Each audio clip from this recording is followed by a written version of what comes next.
കേരളത്തിൽ തന്നെ 55 ലക്ഷം vote BJP പിടിക്കും എന്ന് പറയുന്നതിനകത്ത് എനിക്കും അനിൽ നമ്പ്യാരനും അത് ഇപ്പൊ ഈ ചർച്ചയിൽ ഡോക്ടർ ഹരി, കേരളം മാറി ചിന്തിക്കുന്നു.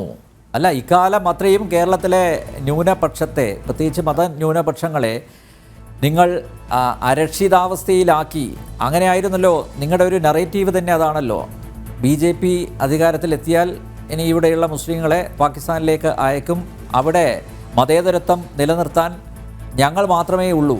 അതായത് ഇന്ത്യ സഖ്യം, ഇടതുപക്ഷം, അതുപോലെ കേരളത്തിലെ UDF മാത്രമേ ഉള്ളൂ.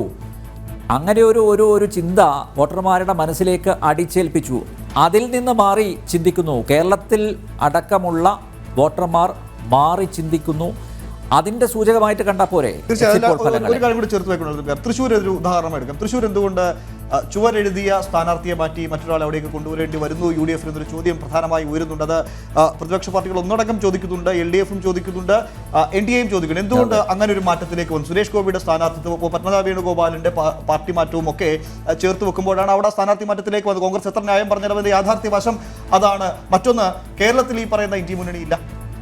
മറ്റൊന്ന്, നേട്ടമുണ്ടാക്കുമെന്ന് എക്സിറ്റ് പോൾ ഫലങ്ങൾ പറയുന്നത്, കോൺഗ്രസ് നേട്ടമുണ്ടാക്കുമെന്ന് എക്സിറ്റ് പോൾ ഫലങ്ങൾ പറയുന്നത് ഒന്ന് കേരളമാണ്. മറ്റൊരു സംസ്ഥാനത്തും കാര്യമായ നേട്ടം എക്സിറ്റ് പോൾ ഫലങ്ങൾ പറയുന്നില്ല. അങ്ങനെയുള്ള കേരളത്തിലും 19 നിന്ന് 17ലേക്കാണ് പോകുന്നത്. അതിൽ തന്നെ എക്സിറ്റ് പോൾ ഫലങ്ങൾ തന്നെ മറ്റൊരു കൗതുകകരമായ ഒരു കണക്കുകൂടിയുണ്ട്. മുൻ വർഷങ്ങളിൽ, അത് നിയമസഭാ തെരഞ്ഞെടുപ്പാണെങ്കിലും ലോക്സഭാ തെരഞ്ഞെടുപ്പാണെങ്കിലും, അവിടെ 0 മുതൽ 1 വരെ അല്ലെങ്കിൽ 0 മുതൽ 3 വരെ എന്ന് അടയാളപ്പെടുത്തിയിരുന്നത് NDAയ്ക്ക് ആയിരുന്നുവെങ്കിൽ ആ സ്ഥാനത്തേക്ക് ഇപ്പോൾ LDF വരുന്നുണ്ട്.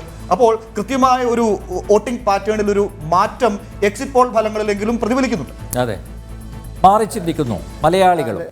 അല്ലല്ല, അതിൽ രണ്ട് കാര്യങ്ങൾക്കാണ് ഉത്തരം പറയേണ്ടത്. ഒന്ന്, ഇപ്പോൾ അതിൽ സൂചിപ്പിച്ചതുപോലെ നമുക്ക് ഇപ്പോൾ ആളുകൾ മാറി ചിന്തിക്കാൻ തുടങ്ങിയിരിക്കുന്നതാണ്. അത് മാത്രമല്ല, താങ്കൾ സൂചിപ്പിച്ചതുപോലെ നമ്മളൊരു അരക്ഷിതാവസ്ഥ ആളുകൾക്കിടയിൽ സൃഷ്ടിക്കാൻ ശ്രമിച്ചു. ഒരിക്കലും ഇല്ല. ഇതിനകത്ത് കേരളത്തിലെ ആളുകളുടെ വോട്ടിംഗ് പാറ്റേണിനെ കുറിച്ച് അല്ലെങ്കിൽ ആളുകളുടെ ഒരു പൊളിറ്റിക്കൽ ഒരു ലിറ്ററസിയെ കുറിച്ച് ഞാൻ താങ്കളോട് പറയേണ്ട കാര്യമില്ല. അവർക്കൊക്കെ വളരെ കൃത്യമായ ധാരണകളുണ്ട്. അതെന്തെങ്കിലും തരത്തിൽ ഞാനോ അല്ലെങ്കിൽ ഏതെങ്കിലും രാഷ്ട്രീയ പാർട്ടികളോ അല്ലെങ്കിൽ ഏതെങ്കിലും ചാനലുകളോ പറയുന്നതനുസരിച്ചിട്ടൊന്നും അല്ല. ആളുകൾ, അവർക്ക് കൃത്യമായ വിലയിരുത്തലുകളുണ്ട്. ആ വിലയിരുത്തലുകളുടെ അടിസ്ഥാനത്തിൽ എന്താണ് രാജ്യത്ത് നടന്നുകൊണ്ടിരിക്കുന്നത്, കഴിഞ്ഞ 10 വർഷമായി രാജ്യത്ത് എന്താണ് നടക്കുന്നത്, രാജ്യത്ത് എന്ത് വികസനമുണ്ടായി, രാജ്യത്ത് എങ്ങനെയാണ് വിഭാഗീയ സൃഷ്ടിച്ചത്, തെരഞ്ഞെടുപ്പിൽ പോലും എന്തിന് ചെയ്യാനിൽ തെരഞ്ഞെടുപ്പിന്റെ 2ാം ഘട്ടം കഴിയുമ്പോൾ പോലും കേരള രാജ്യത്തിന്റെ പ്രധാനമന്ത്രി വന്ന് പറയുന്ന കാര്യങ്ങൾ ഞാനടക്കമുള്ള കേട്ടുള്ളൂ. ഏകദേശം 9 സ്ഥലങ്ങളിൽ അദ്ദേഹം ഒരേ കാര്യം ആവർത്തിക്കുന്നത് നമ്മളെല്ലാവരും കണ്ടു. ഒരു പ്രധാനമന്ത്രിയിൽ നിന്ന് രാജ്യം പ്രതീക്ഷിക്കാത്ത തരത്തിലുള്ള വർഗീയ തരത്തിലുള്ള അല്ല ഡോക്ടർ ഹരി, അവിടെ ഒരു വിയോജിപ്പുണ്ട്. എന്തുകൊണ്ടാണ് നരേന്ദ്രമോദി അത്തരം പരാമർശങ്ങളിലേക്ക് പോയത്? ആരാണ് അതിന് തുടക്കം കുറിച്ചത്? വോട്ട് ജിഹാദ്, അതായത് വികസനം പറഞ്ഞ് ഞങ്ങൾക്ക് വോട്ട് ചോദിക്കാൻ പറ്റില്ല, മറ്റ് ഘടകങ്ങൾ മുൻനിർത്തി ഞങ്ങൾക്ക് വോട്ട് ചോദിക്കാൻ പറ്റില്ല. ഇനി വോട്ട് ജിഹാദ് എന്ന ആ പ്രയോഗം ആരുടെ ഭാഗത്തു നിന്നാണ് ഉണ്ടായത്? കോൺഗ്രസ് നേതാവിൻ്റെ, ഞാൻ അദ്ദേഹത്തിൻ്റെ പേര് മറന്നുപോയി, അവരുടെ ചെറുമകളുടെ ഭാഗത്തു നിന്നല്ല ഉണ്ടായത്. അതിനുശേഷമാണ് അതിനെ പ്രതിരോധിക്കാൻ BJP നേതാക്കന്മാർ അവർ നിർബന്ധിതരായതാണ്. ഒരു വലിയ കാലയളവിൽ ഈ പ്രചരണം തുടങ്ങി. വലിയൊരു കാലയളവിൽ ഇത്തരത്തിലുള്ള ഒരു പരാമർശങ്ങളും ഉണ്ടായിട്ടില്ല, വർഗീയ പരാമർശങ്ങളൊന്നും ഉണ്ടായിട്ടില്ല. വികസനം മുൻനിർത്തി മാത്രമാണ് വോട്ട് ചോദിച്ചത്. ജനോപകാരപ്രദമായിട്ടുള്ള പദ്ധതികൾ, നരേന്ദ്രമോദി സർക്കാർ നടപ്പിലാക്കിയ പദ്ധതികൾ, അത് മുൻനിർത്തിയാണ് വോട്ട് ചോദിച്ചത്. പിന്നെ ഒരു ഘട്ടത്തിൽ നിങ്ങൾ വർഗീയത പറഞ്ഞു തുടങ്ങിയപ്പോൾ അതിനെ പ്രതിരോധിക്കണ്ടേ? സ്വാഭാവികമായി അങ്ങനെ സംഭവിക്കും. ഈ തെരഞ്ഞെടുപ്പിൽ വർഗീയതയും കാസ്റ്റ് പൊളിറ്റിക്സും ചർച്ചയാക്കിയതാരാണ്?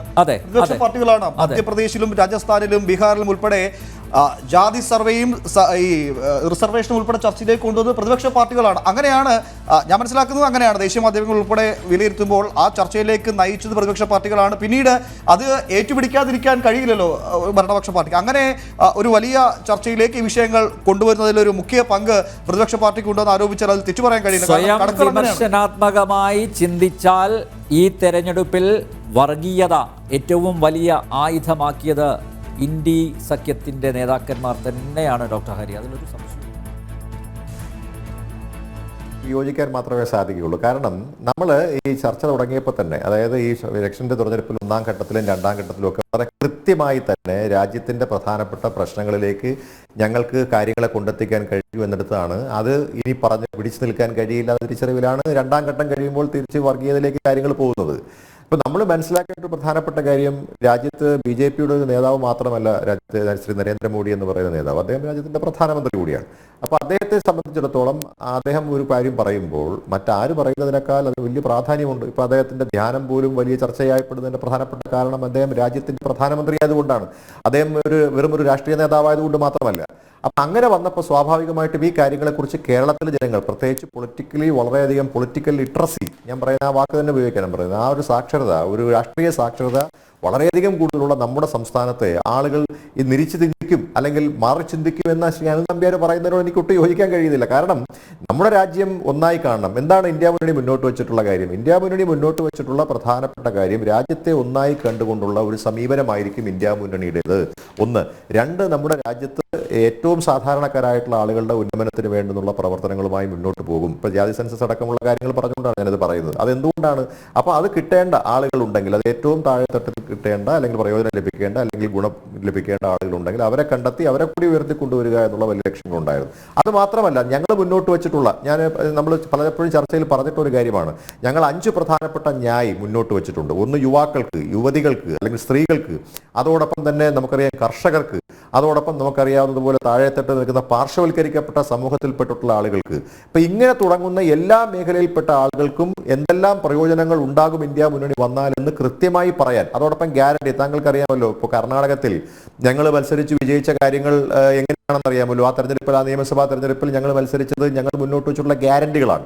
ആ ഗ്യാരണ്ടികൾ ഇന്ന് ആ സംസ്ഥാനത്ത് നമ്മളൊന്ന് പരിശോധിച്ച് നോക്കുക, ആ ഗ്യാരണ്ടികളെല്ലാം നടപ്പാക്കിയിട്ടുണ്ട്. അതോടൊപ്പം തെലങ്കാനയിൽ ഞങ്ങൾ വിജയിച്ചതിന്റെ പിന്നിലുള്ള കാര്യവും ഇത് തന്നെയാണ്. അപ്പോൾ ഛത്തീസ്ഗഡിൽ, അപ്പോൾ ഞങ്ങൾ വിജയിച്ച സംസ്ഥാനങ്ങളൊക്കെ പരിശോധിച്ച് നോക്കുക, ആ സമയത്തൊക്കെ ഞങ്ങൾ മുന്നോട്ട് വെച്ചിട്ടുള്ള ഗ്യാരണ്ടികൾ ഈ തെരഞ്ഞെടുപ്പിൽ ഞങ്ങൾക്ക് മുന്നോട്ട് വെക്കാൻ സാധിച്ചു.